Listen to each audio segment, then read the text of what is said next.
ಕನ್ನಡ ಆ ಚಂದ್ರಾರ್ಕವಾಗಿ ಬೆಳೆಯಲಿ ಉಳಿಯಲಿ ನಮ್ಮ ಕನ್ನಡ.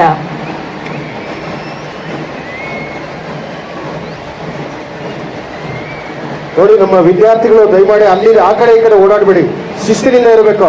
ನೋಡಿ, ಆ ಕಡೆ ಬಲಭಾಗದಲ್ಲಿ ಯಾರು ಓಡಾಡ್ತಾ ಇದ್ದೀರಿ, ದಯಮಾಡಿ ನಮ್ಮ ಶಿಕ್ಷಕರು ಗಮನಿಸಿ. ಕುಲದೇವಿ ಕಾಪಾಡುವ ತಾಯಿ, ಮುನ್ನಡೆಯ ಕನ್ನಡದ ದಾರಿದೀವಿಗೆ ನೀನೇ, ಕನ್ನಡದ ಕುಲದೇವಿ ಕಾಪಾಡುವ ತಾಯಿ.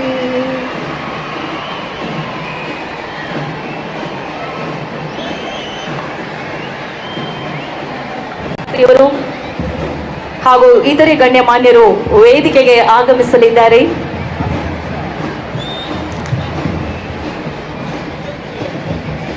ಇಲ್ಲಿ ನೆರೆದಿರುವ ಅತಿಥಿಗಳು, ಕನ್ನಡದ ಬಂಧು ಬಾಂಧವರು ಸರ್ವರು ಸಹಕರಿಸಬೇಕಾಗಿ ವಿನಂತಿಸ್ತಾ ಇದ್ದೇವೆ.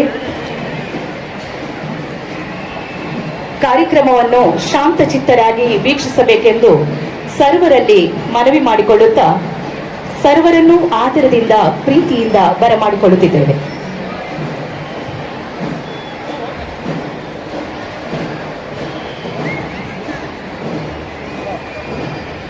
ಮಾನ್ಯ ಗೌರವಾನ್ವಿತ ಉಪಮುಖ್ಯಮಂತ್ರಿಯವರಾದ ಸನ್ಮಾನ್ಯ ಶ್ರೀ ಡಿ.ಕೆ. ಶಿವಕುಮಾರ್ ಅವರು ಹಾಗೂ ಶಾಲಾ ಶಿಕ್ಷಣ ಮತ್ತು ಸಾಕ್ಷರತಾ ಇಲಾಖೆಯ ಸನ್ಮಾನ್ಯ ಸಚಿವರಾದಂತಹ ಶ್ರೀಯುತ ಎಸ್. ಮಾಧವ ಬಂಗಾರಪ್ಪರವರು ಮತ್ತಿತರೆ ಅತಿಥಿ ಗಣ್ಯಮಾನ್ಯರು ಆಗಮಿಸಿದ್ದಾರೆ.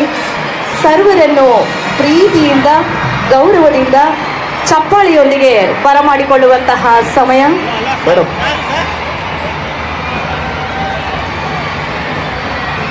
ಇದೀಗ ಕಮಾಂಡರ್ ಶ್ರೀ ಸಮಂತ್ ಇಎಸ್ ರವರ ನೇತೃತ್ವದಲ್ಲಿ ಆರಕ್ಷಕ ತಂಡದಿಂದ ಗೌರವಾನ್ವಿತ ಮಾನ್ಯ ಮುಖ್ಯಮಂತ್ರಿಯವರು ಗೌರವ ವಂದನೆಯನ್ನು ಸ್ವೀಕರಿಸಲಿದ್ದಾರೆ. ಇದೀಗ ಗೌರವಾನ್ವಿತ ಮಾನ್ಯ ಮುಖ್ಯಮಂತ್ರಿಯವರು ಧ್ವಜಾರೋಹಣವನ್ನು ಕೂಡ ನೆರವೇರಿಸಲಿದ್ದಾರೆ. ನಂತರ ರಾಷ್ಟ್ರಗೀತೆ, ಅಗ್ನಿಶಾಮಕ ಮತ್ತು ಗೃಹರಕ್ಷಕ ದಳ ವಾದ್ಯವೃಂದದಿಂದ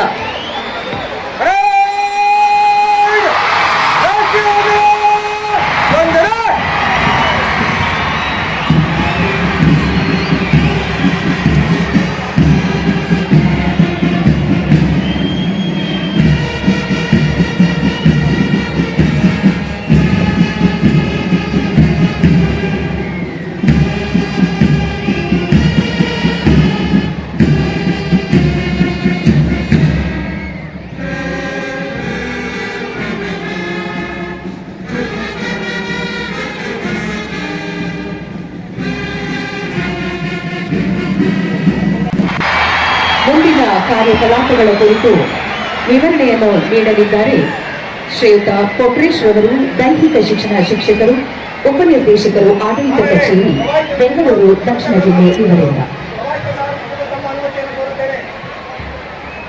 ಧನ್ಯವಾದಗಳು ಮೇಡಮ್. ಪಥಸಂಚಲನ ತಂಡಗಳು ಸಿದ್ಧತೆಯನ್ನ ಮಾಡ್ಕೋಬೇಕು.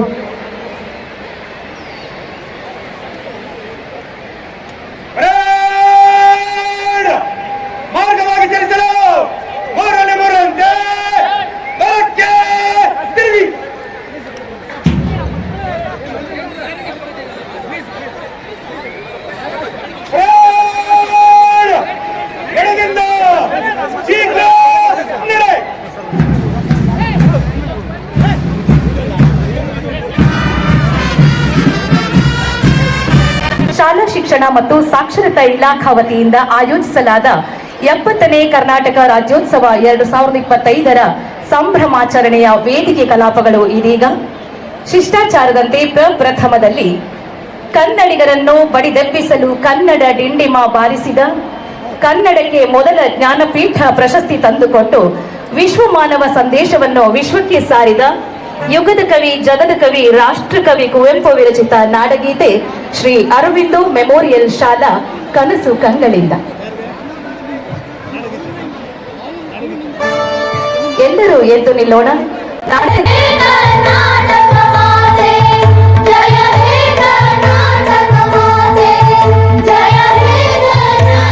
ಮೊಳಗಿಸಿದ ಪುಟಾಣಿಗಳಿಗೆ ಬರಲಿ ನಿಮ್ಮ ಆಶೀರ್ವಾದದ ಚಪ್ಪಾಳೆ. ಲೋಕಕ್ಕೆ ಅನ್ನವನ್ನೆಯುವ ದೇಶದ ಬೆನ್ನೆಲುಬಾಗಿ ನಾಡ ರೈತ ಗೀತೆ ಇದೀಗ.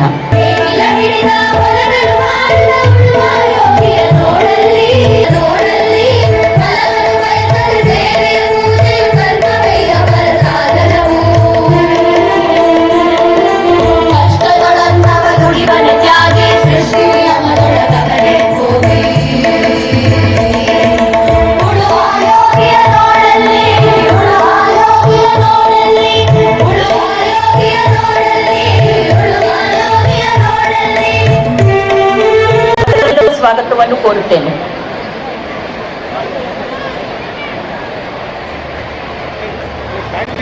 ಇವರೇ ಮೊಬೈಲ್ ಟೊಪ್ಪಿ ಹಿಂದೆ ಬನ್ನಿ. ಕನ್ನಡ ರಾಜ್ಯೋತ್ಸವದ 70ನೇ ವರ್ಷದ ಸರ್.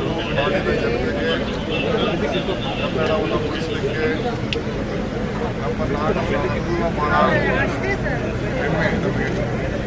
ನಮ್ಮ ನಾಡಿನಲ್ಲಿ ಕನ್ನಡ ಬಾವುಟ ಇದೆ, ರಾಜ್ಯಕ್ಕೆ ಕನ್ನಡ ಗೀತೆ ಇದೆ. ಎಲ್ಲ ಬಹುಶಃ ಕನ್ನಡ ತಾಯಿ ಭುವನೇಶ್ವರಿಯ ವಿಗ್ರಹ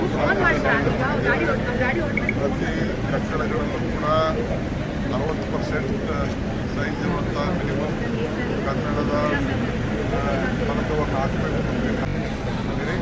ಬೆಳಗಾವಿಯಲ್ಲಿ MBS ಅವರು ಪ್ರತಿಭಟನೆ ಸರ್, ಅವ್ರ ಜೊತೆ ಪೊಲೀಸರು ತಗೋತಾರೆ, ಅವ್ರ ಪ್ರತಿಭಟನೆಗೆ ರಕ್ಷಣೆ ಕೊಡ್ತಾರೆ. ನನಗೆ ಈಗ ಮಾಹಿತಿ